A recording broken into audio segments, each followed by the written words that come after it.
എല്ലാവർക്കും നമസ്കാരം. Food and ക്രാഫ്റ്റിലേക്ക് സ്വാഗതം. ഇന്ന് ഞാൻ വന്നിട്ടുള്ളത് എല്ലാവർക്കും തയ്യാറാക്കി എടുക്കാൻ പറ്റിയിട്ടുള്ള നല്ല ടേസ്റ്റി ആയിട്ടുള്ള ഒരു ജെല്ലി റെസിപ്പി ആയിട്ടാണ്. നമുക്ക് വളരെ സിമ്പിളായിട്ട് ഇത് ഉണ്ടാക്കിയെടുക്കാൻ പറ്റും. ക്രിസ്മസിന് ഒരുപാട് പുതിയ റെസിപ്പീസൊക്കെ ട്രൈ ചെയ്യുന്ന കൂട്ടത്തിൽ ഇതുകൂടെ എല്ലാവരും ഒന്ന് ട്രൈ ചെയ്ത് നോക്കുക, ഗസ്റ്റിനൊക്കെ കൊടുക്കുക. ഇത് നമ്മൾ ഉണ്ടാക്കുന്നത് ഓറഞ്ചും പിന്നെ ക്യാരറ്റും വെച്ചിട്ടാണ്. ഒരു ആർട്ടിഫിഷ്യൽ കളറും ചേർക്കാതെ തന്നെ നല്ല കളറിൽ നല്ല ഭംഗിയിൽ നമുക്കിത് ഉണ്ടാക്കിയെടുക്കാൻ പറ്റും. അപ്പോൾ അതിലോട്ട് പോകുന്നതിന് മുമ്പ് പുതുതായിട്ട് ആരെങ്കിലും നമ്മുടെ ചാനൽ ഇപ്പോൾ കാണുന്നുണ്ടെങ്കിൽ ഒന്ന് സബ്സ്ക്രൈബ് ചെയ്തിട്ട് സപ്പോർട്ട് ചെയ്യണം കേട്ടോ. അപ്പോൾ നമുക്ക് റെസിപ്പി നോക്കിയിട്ട് വരാം. ഈ ഒരു ജെല്ലി ഉണ്ടാക്കാനായിട്ട് ഞാനിപ്പോൾ ഒരു 5 ഓറഞ്ചാണ് ഇങ്ങനെ അല്ലികളൊക്കെ അടർത്തി എടുത്തിട്ടുള്ളത്. ആദ്യം നമ്മൾ ഇതുപോലെ ആക്കിയതിന് ശേഷം ഒന്നുകിൽ നിങ്ങൾക്ക് കുരു കളഞ്ഞെടുക്കാം, അല്ലെങ്കിൽ ഇതുപോലെ തന്നെ നമുക്ക് മിക്സിയിലോട്ട് ഇട്ട് കൊടുത്തിട്ട് ഒന്ന് ക്രഷ് ചെയ്തെടുത്തിട്ട് അതിൻ്റെ ജ്യൂസ് എടുക്കാം. നന്നായിട്ട് അരയരുത് മിക്സിയിൽ, കുരു കളയാതെ ഇടുമ്പോൾ. എന്താണെന്ന് വെച്ചാൽ ആ കുരുവും കൂടെ അരഞ്ഞു കഴിഞ്ഞാൽ കയ്പ്പ് വരും. കുരു ആദ്യം കളഞ്ഞിട്ടാണ് അടിക്കുന്നതെന്നുണ്ടെങ്കിൽ ആ പ്രശ്നമില്ല, അല്ലെങ്കിൽ ജസ്റ്റ് ഒന്ന് ക്രഷ് ചെയ്യണ പോലെ കുറച്ചൊന്ന് തിരിച്ചു കൊടുത്തിട്ട് പിന്നെ അരിപ്പയിലിട്ട് നന്നായിട്ട് അമർത്തി പിഴിഞ്ഞ് അതിൻ്റെ ജ്യൂസ് എടുക്കുക. കണ്ടോ, ഇതുപോലെ നമ്മളിപ്പോൾ ജ്യൂസ് എടുത്തു കഴിഞ്ഞു. ഇനി അടുത്തതായിട്ട് ഒരു വലിയ ക്യാരറ്റ് ഞാൻ എടുത്തിട്ടുണ്ട്. അതൊന്ന് തൊലിയൊക്കെ കളഞ്ഞ് ചെറിയ പീസാക്കി എടുക്കണം. നമുക്കിപ്പോൾ ആർട്ടിഫിഷ്യൽ കളറൊന്നും ചേർക്കണ്ടെന്ന് വിചാരിച്ചിട്ടാണ് ഞാനൊരു നല്ല ഓറഞ്ച് കളറിനും കൂടിയാണ് ഇപ്പോൾ ഈ ക്യാരറ്റ് ചേർക്കണത്. അപ്പോൾ നല്ലൊരു ഓറഞ്ച് ഷെയ്ഡ് വരും.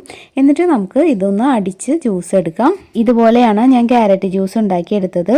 ഇതിപ്പോൾ നമ്മൾ കുറച്ച് വെള്ളം ചേർത്തിട്ടാണ് അടിച്ചത്. എന്നിട്ട് ആദ്യം ഒരു വലിയ അരിപ്പയിൽ അരിച്ചിട്ട് അതിനുശേഷം ഒരു ചായയൊക്കെ അരിക്കുന്ന അരിപ്പയിലും കൂടി അരിച്ചെടുത്തു. ഒട്ടും തന്നെ ഒരു തരിയൊന്നും ഇതിൽ വരാൻ പാടില്ല. നല്ല ക്ലിയർ ആയിട്ടുള്ള ജ്യൂസ് നമുക്ക് വേണം.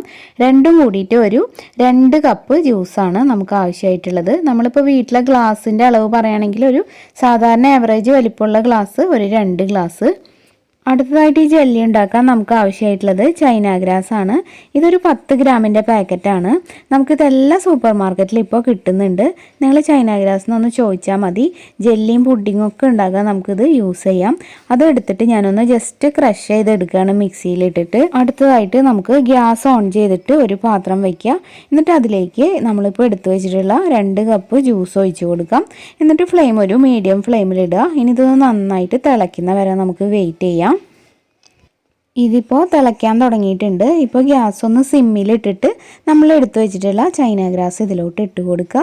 എന്നിട്ട് ഇങ്ങനെ ഇളക്കിക്കൊണ്ടിരിക്കുക. ഒരു 2-3 മിനിറ്റ് ഇളക്കുമ്പോൾ അതിങ്ങനെ അലിഞ്ഞ് വരും. ഫുള്ളായിട്ട് നമുക്ക് അലിഞ്ഞ് കിട്ടണം. ഇപ്പോൾ ഇത് ഒരുവിധം നന്നായിട്ട് അലിഞ്ഞിട്ടുണ്ട്. ഇനി നമുക്ക് ഇതിലേക്ക് 1 കപ്പ് പഞ്ചസാര ഇട്ട് കൊടുക്കാം. കപ്പിലല്ലെങ്കിൽ ഒരു ഗ്ലാസ്സിൽ എടുത്തിട്ട് 1 ഗ്ലാസ് പഞ്ചസാര ഇട്ട് കൊടുത്തിട്ട് അതും കൂടെ ഇളക്കി നന്നായിട്ട് ഇത് അലിയിച്ചെടുക്കണം. ഇപ്പോൾ പഞ്ചസാരയും നന്നായിട്ട് അലിഞ്ഞിട്ടുണ്ട്. ഇനി നമുക്കിതിലേക്ക് ഒരു ചെറുനാരങ്ങയും കൂടി പിഴിഞ്ഞൊഴിക്കുകയാണ്. നിങ്ങൾ പുളി നോക്കിയിട്ട് നിങ്ങളുടെ ടേസ്റ്റിനനുസരിച്ച് ചേർത്താൽ മതി കേട്ടോ. ഞാനിപ്പോൾ ഒരു ചെറുനാരങ്ങ ചേർക്കുന്നുണ്ട്. അപ്പോഴാണ് നല്ലൊരു പുളിയും പിന്നെ ഒരു മധുരമൊക്കെ ഉണ്ടാവുള്ളൂ. ഓറഞ്ച് നല്ല പുളിയുള്ളതാണെങ്കിൽ നമുക്ക് ചെറുനാരങ്ങ അത്ര ആവശ്യം വരില്ല. ഇനി നമുക്ക് ഗ്യാസ് ഓഫ് ചെയ്യാം. ഞാനിത് ജസ്റ്റ് ഒന്ന് അരിച്ചെടുത്തിട്ടുണ്ട്. എന്തെങ്കിലും തരിയൊക്കെ ഉണ്ടെങ്കിൽ പോവട്ടെ എന്ന് കരുതിയിട്ടാണ്. ഇനി അടുത്തതായിട്ട് നമുക്കിത് ഇതുപോലുള്ള മൗൾഡുകളിൽ ഒഴിച്ച് വയ്ക്കാം. ഇതൊക്കെ ഞാൻ എണ്ണ തടവി എടുത്തിട്ടുള്ളതാണ്. ഇത് ചോക്ലേറ്റൊക്കെ ഉണ്ടാക്കുന്ന സിലിക്കോണിൻ്റെ നമുക്ക് വാങ്ങാൻ കിട്ടുന്നതാണ് ഇതുപോലത്തെ മൗൾഡുകൾ. ഇങ്ങനത്തെ വേണമെന്ന് ഒരു നിർബന്ധവുമില്ല. നമ്മുടെ വീട്ടിലുള്ള സ്റ്റീൽ ഗ്ലാസ്സോ അല്ലെങ്കിൽ സ്റ്റീലിൻ്റെ ചെറിയ പാത്രങ്ങളോ ചില്ലിൻ്റെ പാത്രമോ എന്തും യൂസ് ചെയ്യാം. ചെറുതായിട്ടൊന്ന് എണ്ണ തടവി കൊടുത്താൽ മതി. അപ്പോൾ നന്നായിട്ട് വിട്ടുപോരും. ഞാനിപ്പോൾ ഇതിലൊന്ന് ഒഴിച്ച് വയ്ക്കുക.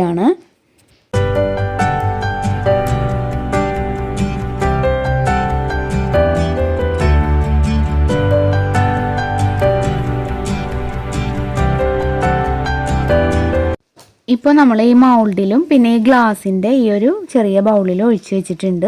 ഞാൻ പറഞ്ഞ പോലെ നിങ്ങൾക്ക് ഏത് പാത്രത്തിലും ഇങ്ങനെ ഒഴിച്ച് വയ്ക്കാം. ഇനിയൊരു 1 മണിക്കൂർ പുറത്ത് വെച്ച് കഴിഞ്ഞാൽ ഇത് നല്ല ജെല്ലിയായിട്ട് സെറ്റ് ചെയ്ത് കിട്ടും. നമുക്ക് വേണമെങ്കിൽ ഫ്രിഡ്ജിൽ വെച്ചാലും ഒരു 1/2 മണിക്കൂർ കൊണ്ട് വേഗം തന്നെ സെറ്റായിട്ട് കിട്ടും. എന്നിട്ട് നമുക്കിതൊന്ന് പുറത്തെടുത്ത് നോക്കാം. ഇപ്പോൾ ഇത് നന്നായിട്ട് സെറ്റായിട്ടുണ്ട്. ഇനി നമുക്കിത് ഓരോന്നായിട്ട് പുറത്തെടുക്കാം.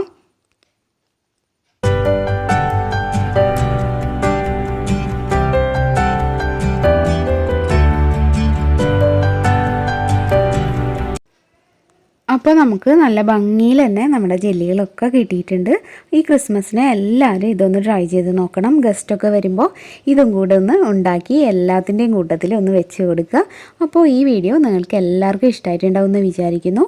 കുട്ടികൾക്കും മുതിർന്നവർക്കൊക്കെ ഇഷ്ടമാവുന്ന ഈ ഒരു റെസിപ്പി നിങ്ങൾക്ക് ഇഷ്ടമായിട്ടുണ്ടെങ്കിൽ തീർച്ചയായും ഈ വീഡിയോനൊരു ലൈക്ക് തരിക. ഈ വീഡിയോ നിങ്ങളുടെ ഫ്രണ്ട്സിനും റിലേറ്റീവ്സിനും ഒക്കെ ഒന്ന് ഷെയർ ചെയ്ത് കൊടുക്കുക. പിന്നെ നിങ്ങളുടെ അഭിപ്രായങ്ങളൊക്കെ കമൻറ്റിലൂടെ അറിയിക്കുക. പുതുതായിട്ട് ആരെങ്കിലും നമ്മുടെ ചാനൽ കാണുന്നുണ്ടെങ്കിൽ ഒന്ന് സബ്സ്ക്രൈബ് ചെയ്തിട്ട് സപ്പോർട്ട് ചെയ്യണം കേട്ടോ. സബ്സ്ക്രൈബ് ചെയ്യുമ്പോൾ ബെല്ലൈക്കൺ ക്ലിക്ക് ചെയ്യാനും അതിന് നേരെയുള്ള ഓൾ എന്നുള്ളൊരു ഓപ്ഷൻ എനേബിൾ ആക്കാനും മറക്കരുത്. എന്നാലേ കറക്റ്റായിട്ട് നോട്ടിഫിക്കേഷൻസൊക്കെ കിട്ടുള്ളൂ. പിന്നെ നമ്മുടെ പുതിയ ചാനലായിട്ടുള്ള പ്രാർത്ഥനാസ് വേൾഡും എല്ലാവരും ഒന്ന് സപ്പോർട്ട് ചെയ്യണം. ഇനി അപ്പോൾ നാളെ മറ്റൊരു നല്ല വീഡിയോ ആയിട്ട് വീണ്ടും വരാം. എല്ലാവർക്കും നന്ദി.